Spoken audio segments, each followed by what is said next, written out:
আসসালামু আলাইকুম। সুপ্রিয় দর্শক, জামাত শিবিরের ভিতরে চাঞ্চল্যকর একটি তথ্য আপনারা দেখে সবাই অবাক হয়েছেন। শিল্পী লিটন হাফিজকে জামাত বহিষ্কার করেছে। এটি নিয়ে চলছে তুমুল তর্ক-বিতর্ক। এর আসল রহস্য ফাঁস হয়েছে। সুপ্রিয় দর্শক, কী কারণে শিল্পী লিটন হাফিজকে বহিষ্কার করেছে জামাত, এ সম্পর্কে বিস্তারিত তথ্য আপনাদের মাঝে নিয়ে এসেছি। সম্পূর্ণ ভিডিওটি আপনারা দেখলে বুঝতে পারবেন। তার আগে আমি একটু স্মরণ করে দিতে চাই মুজিবুর রহমান মঞ্জুকে, যিনি ইসলামী ছাত্র শিবিরের সাবেক কেন্দ্র সভাপতি ছিলেন। এই মুজিবুর রহমান মঞ্জুকে যখন জামাত বহিষ্কার করেছিল, তখন এই মুজিবুর রহমান মঞ্জু বিভিন্ন টিভি চ্যানেলে গিয়ে তিনি মায়া কান্না কেঁদেছিলেন, অঝরে তিনি কেঁদেছিলেন। তিনি বলেছিলেন, আমি তো আন্দোলন সংগ্রাম করে, যুদ্ধ করে আমি সেই পথে থেকেছি। শিবিরের কেন্দ্র সভাপতি যাই তাই কথা নয়। শিবিরের একজন কেন্দ্র সভাপতি হতে গেলে হাজারো নির্যাতন, নিপীড়ন, মামলা, হামলার শিকার হওয়া লাগে, এমনকি জীবনের রিস্ক থাকে। তো সেইভাবে তিনি শিবিরে পৌঁছেছেন এবং তিনি সেটা বলছেন যে আমি তো সেই সংগ্রাম করে সেখানে গিয়েছিলাম।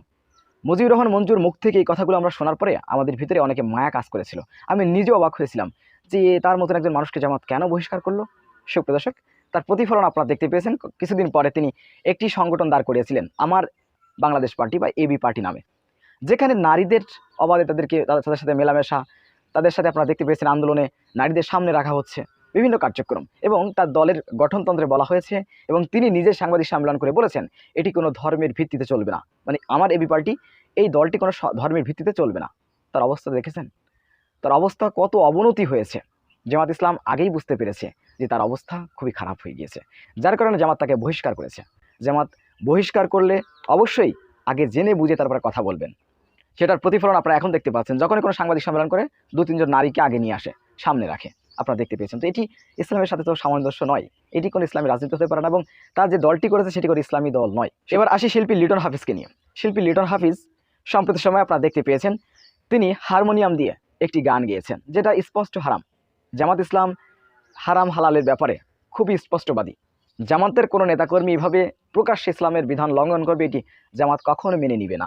সুপ্রিয় দর্শক, তিনি হারমোনিয়াম বাজিয়ে একটি সঙ্গীত পরিবেশনা করেছেন কাজী নজরুল ইসলামের। তো সেটি আমরা কিছু অংশ দেখে আসব।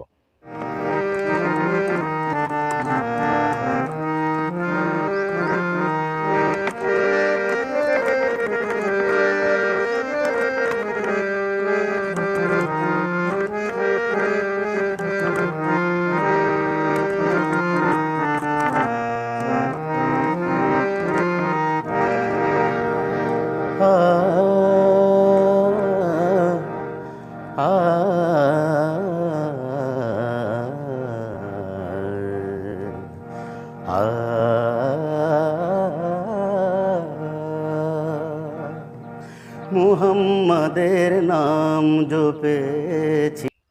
সুপ্রিয় দর্শক, আপনি একজন মুসলিম হিসেবে এটি কখনো মেনে নিতে পারবেন যে একজন ইসলামিক শিল্পী, ইসলামী দলের শিল্পী, তিনি হারমোনিয়াম বাজিয়ে তিনি গান করছেন? এটি জামাত ইসলাম কখনো মেনে নিবে না। জামাত, আমি আবারও বলছি, হালাল হারামের বিষয়ে জামাত খুবই স্পষ্টবাদী। এটি ইসলামী সংগঠন, প্রচলিত কোনো রাজনৈতিক সংগঠন জামাত নয়। জামাত কোরআন এবং হাদিস অনুযায়ী চলে।